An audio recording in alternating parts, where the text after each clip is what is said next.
Ladies and gentlemen, welcome back to another broadcast of The Weekly with me, Neff. Please subscribe to the channel and share this video with a couple of friends and colleagues. We're trying to reach 1,000 subscriptions, and every subscription helps us out with that goal. From FearHQ.com, Friday the 13th prequel series, Crystal Lake, officially begins production. This is something I've heard about for a while now. This has actually been underway for about, I want to say, at least a year or two. And it seems that Friday the 13th, as far as I'm talking about the IP, has been pretty much in the same situation that Freddy Krueger is. It's about getting the rights to the IP in their entirety and being able to do what you want to do creatively. So I think that's something that's been struggled with behind the scenes, but let's read into what's going on with the production. After spending over 15 years lying dormant at the bottom of a lake due to the rights issues relating to the character, Jason Voorhees is finally set up to return to terrorize a new group of teenage camp counselors, or at least his mother is. Showrunner Brad Caleb Kane has now announced that the production is underway on Friday the 13th prequel series Crystal Lake. The series is set to star Linda Cardellini, I guess she was in Freaks and Geeks and Scooby-Doo, as Jason's mother. This take on Pamela Voorhees is described as a mother who had given up a singing career to raise a special needs child and takes a dark turn when she loses her son. Fans have been waiting for something to be done with the Friday franchise for many years now, but the news that Crystal Lake would be a prequel series dampened excitement somewhat. And there was also a caveat that the show couldn't even feature an adult Jason Voorhees or his signature hockey mask. Fortunately, we did get information that this report was inaccurate. Speaking to Fangoria in a 2023 interview, Fuller confirmed that they basically can utilize anything available to them under the Friday the 13th umbrella.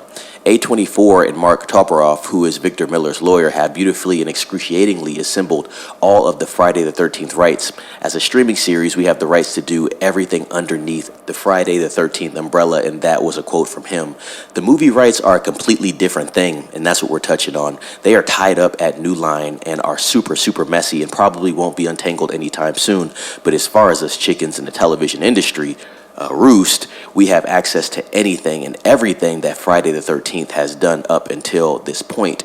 Interestingly, Fuller also described the show as a pre-remakeable series, though declined to elaborate more on the project. Kane shared the following statement when he took over as showrunner for the show.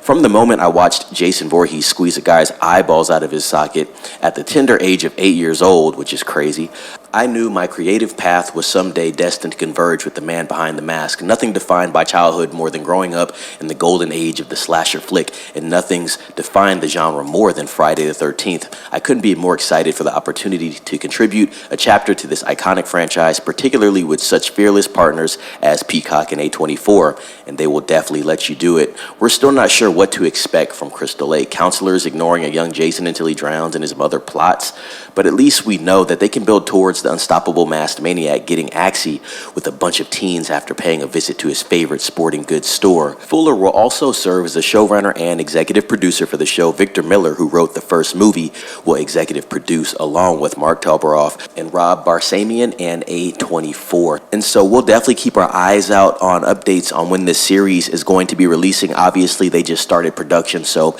I think we got about a year out, to be honest, but I do think some of the updates that we may find will be cool, so I'll be updating everybody on that. Let me know what you think about this down in the comments. Do you want more Friday the 13th and Jason Voorhees? It's definitely a story you could spin in many different ways, and it never tends to get old overall, to be honest. Always time for a cool slasher, especially a classic one.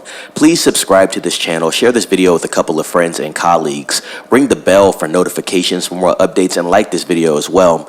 Be safe. It's Neff signing off.